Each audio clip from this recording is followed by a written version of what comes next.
Hi, I'm Andalisi, and in this two-part episode of Essential Cooking, my co-host, Chef James Regato, schools us on Yelp, tipping, sending food back, and how to endear yourself to the restaurant staff. I think there's some tips that will get you on the, quote unquote VIP list faster than others.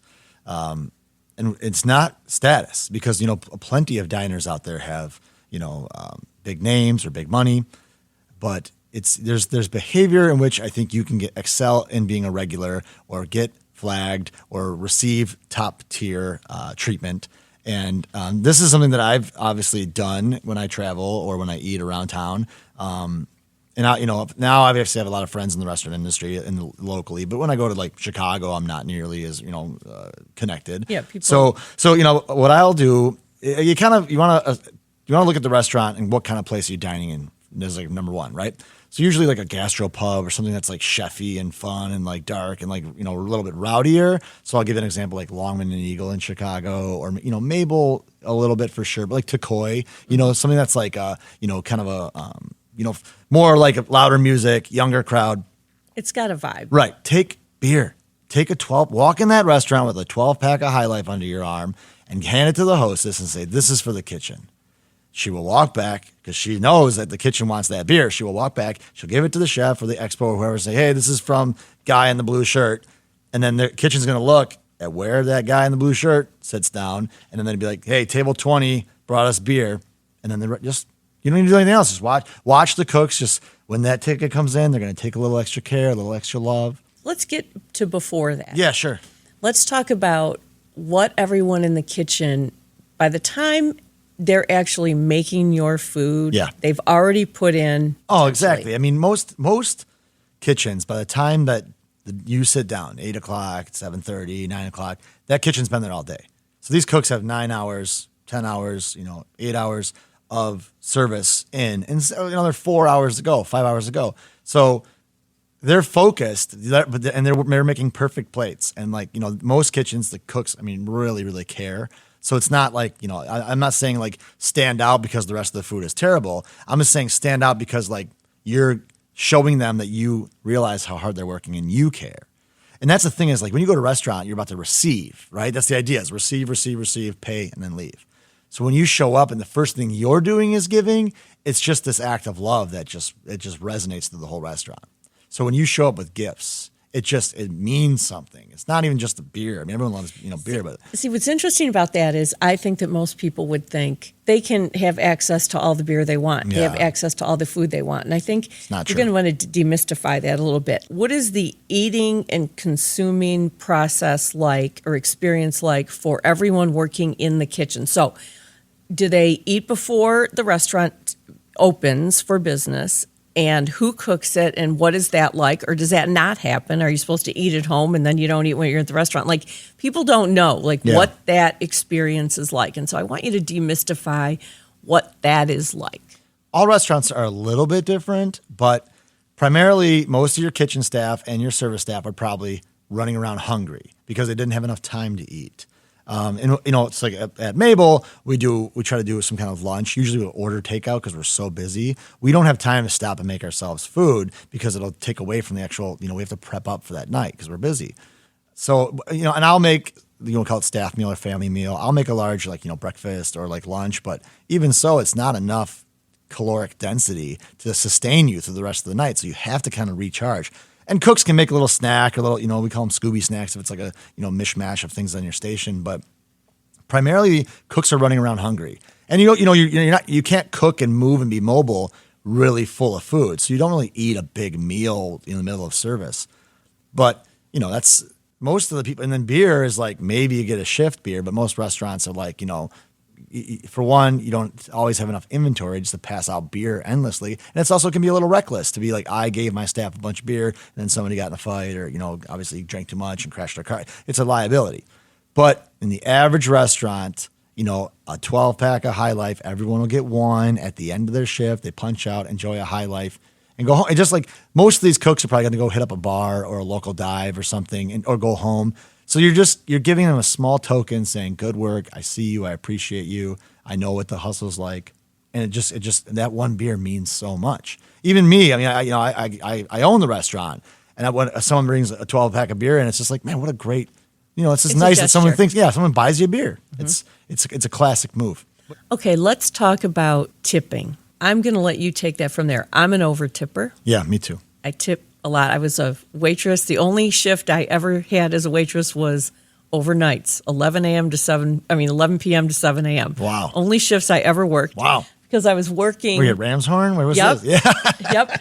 A Ramshorn and Travis backstage. Yeah. And those were the only shifts I ever had. I was a waitress, so at least I have some perspective on that's how you make a living. Yeah. Let's talk about the whole tipping process. So you and I are over tippers. Not everybody is. Some people are a straight 15 or 20%, no matter what happens. Yeah. Just talk about that part of this. Yeah, I mean, tipping is such a deep conversation right now. We're obviously we're one of the countries that tip. People live off of tips. I mean, it's worked out for me and my businesses. I'm a supporter of gratuity, but I also think you need to, as an owner, you really need to protect your people. So right now with COVID and everything, we do an automatic gratuity, which I did not do for a long time. But we do an automatic gratuity. We also do, talk reservation system. So I'm leaning on technology more than ever now. But this is the first time in my life I've ever done auto gratuity. But people still tip above that because I think people are good overall. But there's this false notion that if you get bad service, you should not leave a tip, or the tip should be a reflection of the service. And I just don't believe in that, because I don't know. There's not any servers probably in the Michigan market that are making, six figures on a regular basis. So like your top tier servers are like, they're putting in hard work for, for a decent wage. This isn't the wealthy, you're not sticking it to the man. You're screwing over somebody that like probably has a babysitter or daycare, or like is working that job because they're trying to pay student loans. Like, you are very much hurting somebody directly. It is not letting them know they did a poor job. It's probably that they're understaffed. It's probably that they're overwhelmed, or maybe improperly trained. So tipping is the last and worst place to let someone know you're disappointed. Tipping poorly reflects on you as a person, not on your server. And I try to tell my staff that too, if they ever get poorly tipped, which is very rare because I have a great team, and I think I have a great customer base too. But it happens out there. And if anybody that's listening that's been tipped poorly, they know that it's a reflection of the customer and not of the service.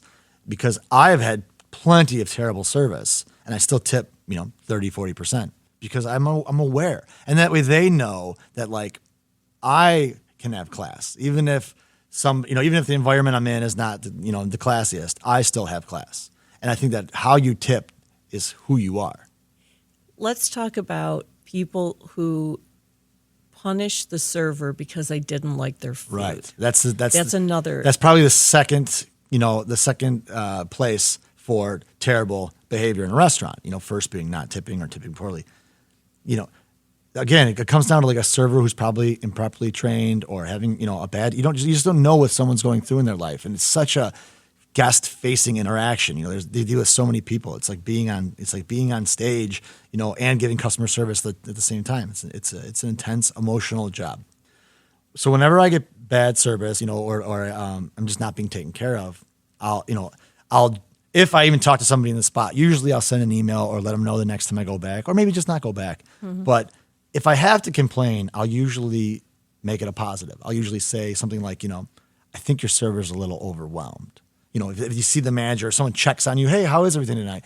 I think your server's a little overwhelmed. Maybe just check on, make sure they have enough support. Mm-hmm. Because that sounds very caring and very nonchalant, but what it really means is like we're not getting enough attention, or I'm on a second drink, I never got my beer, or whatever it is.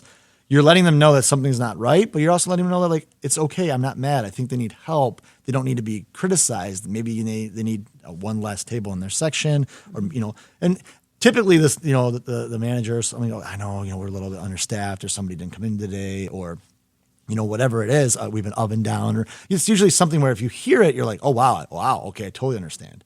There's so many things going on in a restaurant. Like even for us, like our internet will cut out. So then the music dies, and then the POS system starts acting. It's just like, and it's a 10-minute blip here and there, but it's like it derails service. And so how can you, if a server's standing there and all of a sudden the music cuts out, and then like, their tickets aren't printing, it's like, And they have to be like, oh, well, yeah. And the next up is your Chablis. This is a lovely white wine. And you have to stay in character. So it's the server not performing to your expectations, is definitely a disappointment, but it is not they should not be the recipient of that criticism directly. You should try to find a way to get, what do you want, right? You want great service. Yelling at somebody or punishing them or torturing them is not going to get, I'll tell you, and I'm going to throw my dad under the bus right now. My dad is that raise an empty glass and shake it guy. And it drives me, I've wanted to strangle him. And I tell him all the time, that is not okay. And it's never been okay. That server knows that glass is empty, or the man, there's a reason why it's taking a second. Calm down. Raising and shaking a glass is never okay. Raising and snapping your fingers is not okay.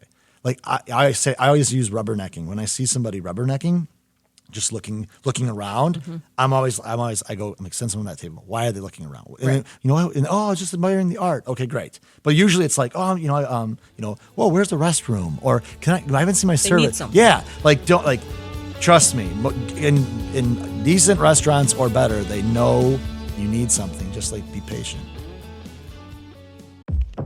Black perspectives haven't always been centered in the telling of America's story. Now, we're taking center stage. Introducing NPR's Black Stories, Black Truths, a collection of Black-led stories from NPR's podcasts. Search NPR Black Stories, Black Truths wherever you get your podcasts.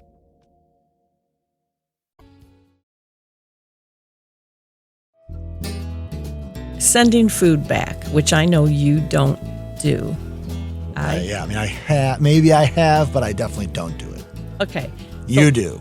Okay. Well, here's the thing. I only send one thing back. Your eggs, I know. Eggs go back sometimes. I'm teasing. Because I'm like, okay, this is not a very expensive item. Sure. So you can refire this, Yeah. I think, the way I want it. If you're in a restaurant, you ordered your steak, you're going to pay a lot of money for a steak. Might be the only meal of your day. And your steak doesn't come right. What are you supposed to do about that? That's a tough one, and steak's a great example because that's probably the most common issue. Okay, if it's painfully undercooked, if it's okay, this is, especially in a lower level restaurant where I don't know the sourcing, I don't really want to eat this, very tough, raw, rare piece of meat, I might send it back for an upcook. So an upcook to me is the appropriate send back. Now, honestly, because it's easily fixable. It's easily fixable. There's no additional product. It lets them know that hey, this isn't great. And then usually they're, most cooks are fine with enough. Most cooks aren't throwing a fit. It's no big deal to send your steak back. Mm-hmm. For me at Mabel, we sous vide. So, we have very precise, I'm a little more fussier there because I'm look, this is we're very clear. This is the steak we serve. This is the temperature we serve it at. But if you go to some low end corporate steakhouses, I order a steak never expecting it to come out.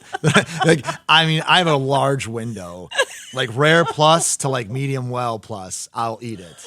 Because I'm just whatever. Yeah, But I get that. I know what you're saying. In a restaurant where you're spending $80 to $100 on a steak and it's it's serious, chances are it'll come out okay. But if it's not, I'll never send back an overcooked steak and say make me another one. I just don't do that. I don't believe in it. I don't believe in throwing that meat away. See, I wouldn't send an overcooked steak back. I would just eat it. But I also take undercooked steak, I would send it back. Me too. And I think that's okay. But I'll eat it pretty under without sending it back. Mm-hmm.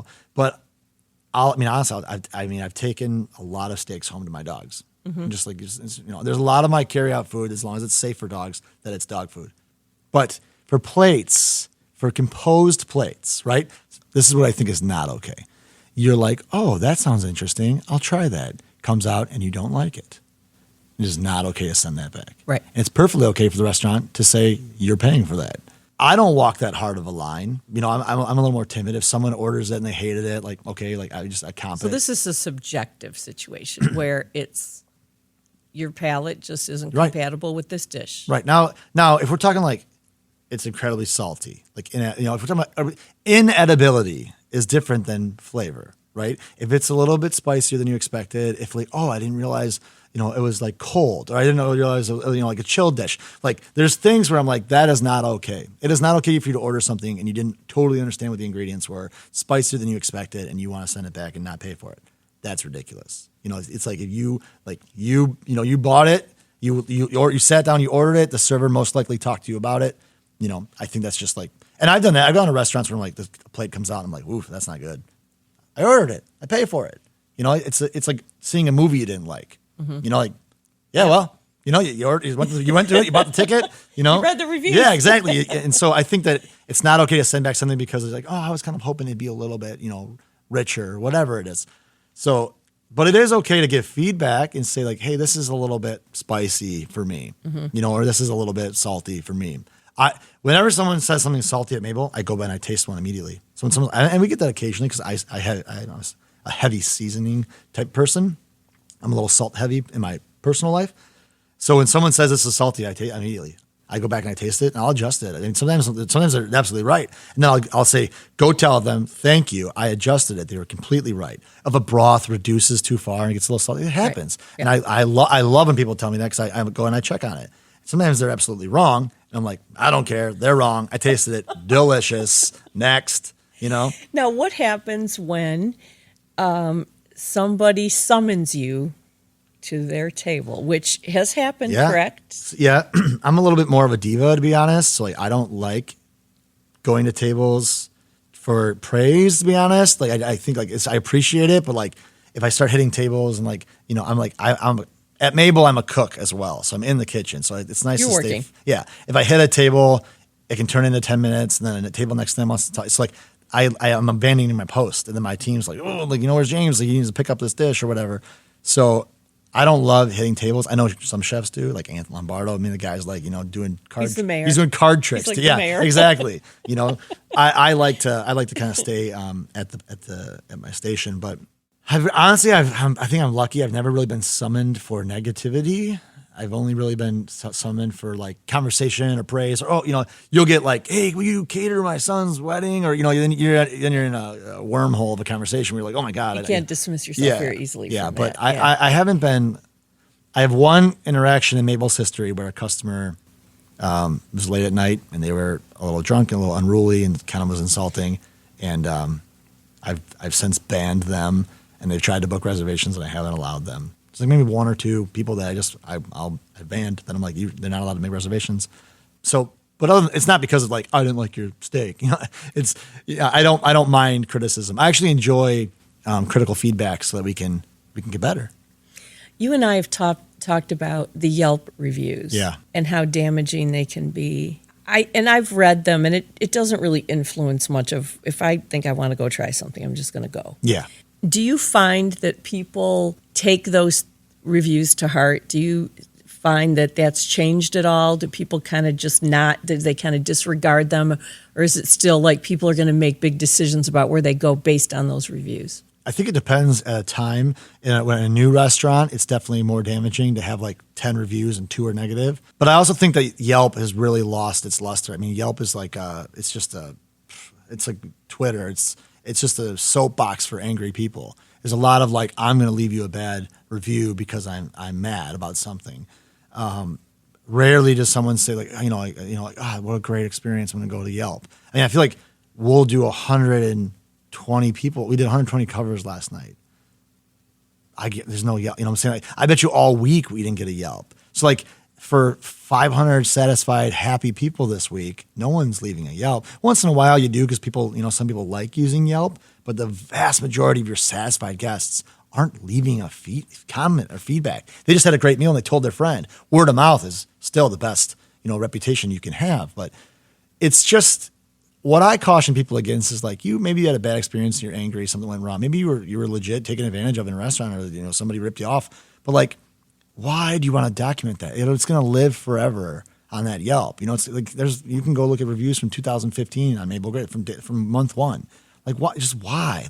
I feel like those platforms are really tired, and they're not where I think we should look for examples of quality. The more a restaurant charges, the more status they have, the more teeth come out when someone's dissatisfied, and I think it's just so tired. They do still hold water. I think reviews, Google reviews, Yelp, you definitely see them. I mean, TripAdvisor, they're out there and they matter. But I think the powers fading. People are fatiguing of negativity on the internet in general. And they're just used to, you just expect it. You can't post a picture of a chicken nugget without somebody, getting crazy on your comment thread. So I think most people are just used to it. But like you said, the average person can see through it. And when I get a negative review, I read it and then I look for the truth, because there's probably 90% fluff and then 10% of the truth. And read it, I'm like, okay, what's going on? Okay, they were sat late because we were running behind. Yep, our fault. Let's address why. What can we do to make it better? Did we offer them a little champagne? Did we, get their food out fast enough? So there's things we can do that I will have a meeting with the staff. Do you think that the simple recognition to somebody sort of just neutralizes all of that? Absolutely. Like if somebody just walks up to them and says, I see you. I know that you're here and I know we're running late and thank you for your patience. Absolutely. Then everyone just kind of moves on and then and then make their experience great. So I like to do that with a glass of champagne or a little glass of sparkling cider or something. So I try to, I think a little token, a little gift, a little like, we actually see you. Here's a little bit, little bubbles just to kind of, because most people sit down and want to get a little drink anyway. So if you start them standing up, and they can sit down and start their meal, their night's not totally taken away. I think for a restaurant like Mabel, because we're so small and we do late night seating, a lot of people get stressed later in the evening. So like 9:30, 10 o'clock, they're like, oh my God, the kitchen's going to close. I want to get, and like, so for us, we've like, I tell them, the staff will go and say, listen, don't worry, tasting menu, whatever. We don't close. We have seatings. We seat. That's it. There's no closing. You sit down, we'll feed you until you're full. So once people know that, I think they kind of they're not going to be rushed out of there. Yeah. But I mean, I don't like waiting for a taste. Who does? Who wants to stand outside? It's cold now. Yeah, I understand. Mm-hmm. I try to let everyone know, like, we see you, we care, and we're on it. So I think as we wrap this up, that maybe people don't look at this as sort of a very unique relationship. Yeah. As what it kind of is. Communication, just like with everything else, is key. Well, it's like, how do you want to be remembered? It's like, as a customer, it's like, I want to be remembered for, being kind and generous and considerate. I mean, in my life, like, I hope, obviously I have plenty of examples where I wasn't that, but that's what you want to do, right? You want to be remembered for being kind and generous. So as a customer, I want someone to go, oh, that guy was nice. Okay, so let's say we're trying a new restaurant and we're not sure how the food is going to be. What's a good barometer as you walk into a place, the first thing that you might want to consider doing before you start ordering all kinds of things? One metric I use when I go out to dine for the restaurant, and this is for people that are more on a budget or that are special occasion eaters, I often make dinner reservations. I do 2 dinners when I travel, or even when I'm just day off, I'll eat at like 5 and I'll eat at like 9, and I'll kind of like dictate. If I don't know the restaurants, I order a cocktail. So when you go to a restaurant that you're checking out and you're excited about, and maybe it's got some good reviews, order a cocktail. And like, for one, I look at the cocktail menu if it sounds good. And if you see, if the bartender, watch them. Are they really slick? Are their movements sharp? Does that sound of the shaking martini sound beautiful? Like, are you, can they do like the nice stir in the glasses with the spoon? Did the spirit selection look nice and curated? Go for a dealer's choice cocktail. Sit down and say, hey, you know what? I love gin. I don't want it to be too sweet. And it's, it's a little bit cold outside. Make me a cocktail. And if the cocktail's delicious, order everything. Get the whole menu. Get the most expensive. You can trust that kitchen puts in care if the bartender and the bar program and the cocktail's delicious. Now, if you walk into a restaurant, you're like, okay, the bartender doesn't look that savvy, but like, just order a classic. Say, I'll have a last word. I'll have a Negroni. Can I have a old fashioned? Just get a classic. If it's properly made, well, then you can probably trust that the Caesar salad and the steak and the creme brulee are going to be properly made because it's a classic house. So the cocktail, I would say spend that $15 on a cocktail, sit there for a minute, and decide how much money you should spend on the rest of the menu. Because if you get a Manhattan and it comes and they put it in a martini glass, shaken on ice, okay, you got a problem. If you obviously order a Negroni and it's incredibly sweet, or if you order a last word and it doesn't look right and it doesn't taste right, maybe just go play it safe, get a burger.